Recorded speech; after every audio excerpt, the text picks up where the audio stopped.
বাবুর বাড়ির কুকুর আর রাস্তার কুকুর এক হলো না। তাই যারা বাবুর বাড়িতে থাকে, গলায় বেল দেওয়া থাকে, তারা হচ্ছে স্বজাতি, আর রাস্তার কুকুরগুলো হচ্ছে বেজাতি। তাহলে আপনারাই বিচার করেন কার গলায় বেল্ট আছে আর কার গলায় বেল্ট নেই। তাহলে বেল্ট দেওয়ার চেষ্টা করবেন মা। লজ্জা কিসে? লজ্জা কিসে? গলায় যদি গুরুতত্ত্ব বস্তু সাধুকে সঙ্গ করা যায়, 5 প্রকার সাধু মা ভাগবত বলছেন, 5 প্রকার সাধু। স্বয়ং শুকদেব গোস্বামী চরণ বলেছেন।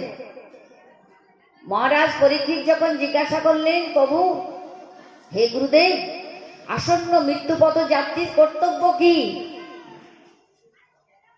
গুরুদেব তখন মূর্তিমন্ত হয়ে বললেন, আসন্ন মৃত্যুপথ যাত্রীর কর্তব্য একমাত্র সাধু সঙ্গ করা। সাধু সঙ্গ, সাধু সঙ্গ সর্বশাস্ত্রে কয়, লবমাত্র সাধু সঙ্গ সর্ব সিদ্ধি হয়। তাহলে লব মানে চোখের পলক পড়তে যতটুকু সময়, এইটুকু সময়ও যদি কারুর সাধু সঙ্গ হয়, তার সর্বসিদ্ধি হয়ে যায়। মহাপুরাণে খুব সুন্দর সুন্দর এই সাধু সঙ্গের কথা বলেছে বাবা। আমি তো বলতে গেলে আবার এইদিকে হবে না। তাই যাই হোক, তাহলে সাধুকে শুকদেব গোস্বামী বললেন আমার ভক্ত। সে কেমন ভক্ত হবে? বললেন, তেষাং সতত যুক্তানাং ভজতাং প্রীতিপূর্বকাম দদামি বুদ্ধিযোগং তাং যেন মামো প্রজান্তিতে।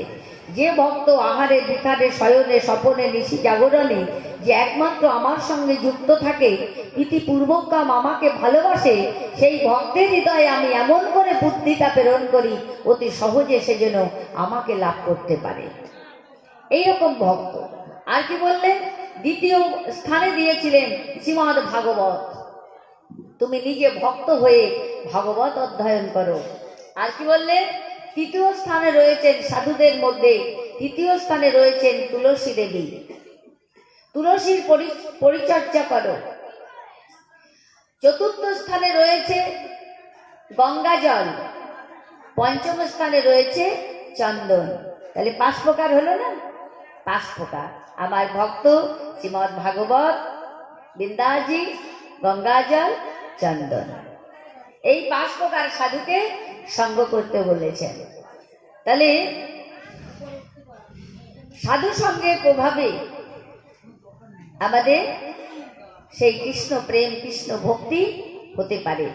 তাই আজকে আমার মহাপ্রভুকে মহাপ্রভু বললেন, তুমি সন্ধ্যাবেলায় একলা আসিও।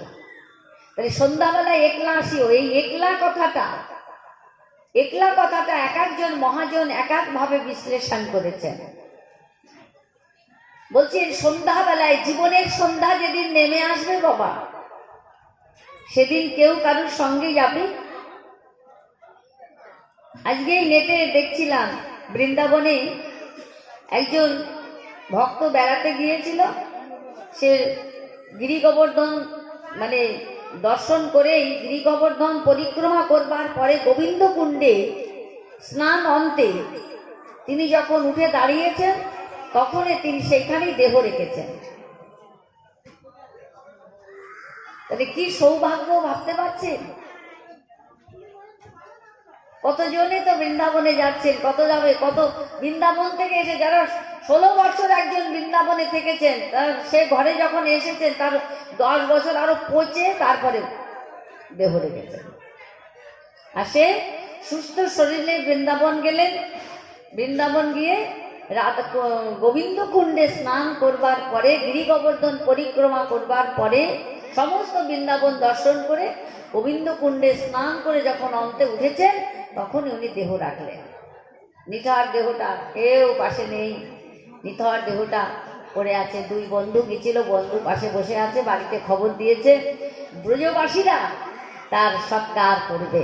কি অপূর্ব মাধুর্যময় লীলা, কি বৈচিত্র্যময় লীলা জগতে দেখুন। যা করো গোপনে জানে তোমার মনে, সাক্ষী দিতে হবে একদিন শেষের দিনে। কার কিভাবে মৃত্যু হবে কেউ বলতে পারে না মা। জীবনের দিনগুলো এইভাবে কেটে যাচ্ছে, কিন্তু সৎভাবে যদি কাটে এটাই তো মঙ্গল। তাই আমার মহাপ্রভু বললেন, সন্ধ্যাবেলা একলা আসিও। জীবনের সন্ধ্যা যেদিন নেমে আসবে সেই দিন তো একলাই তো সবাইকে যেতে হবে। তাই বলছেন, ওই দেখো গগনে সূর্য উঠেছে ঝলমলিয়ে, কত তেজ নিয়ে, কত রাশি নিয়ে সূর্যটা উঠেছে। আজ যদি মৃত্যুর করাল ছায় সে আমায় কবলিত করে, কি নিয়ে যাবো এই বিশ্ব জগৎ থেকে? কিছু পথে হোক, কিছু সঙ্গীত তো করি নাই, যার জন্য এসেছিলাম। তাই বলছেন, হেজি জন্ম মৃত্যু দেখে মন ভাবো বারবার, এই সংসারের মায়া কবে কাটিবে তোমার? তোমারও তো জীবনে সূর্যও যাবে অস্তাচলে, সব কিছু পড়ে রবে এই ধরণী তলে। মোহে অন্ধ হয়ে তুমি ভুলেছ তাহারে, ডুবিয়া রয়েছ তাই অজ্ঞান আধারে। তাই বলি ওরে মনে আর নয় আর, সময় থাকিতে করো সাধন তাহার।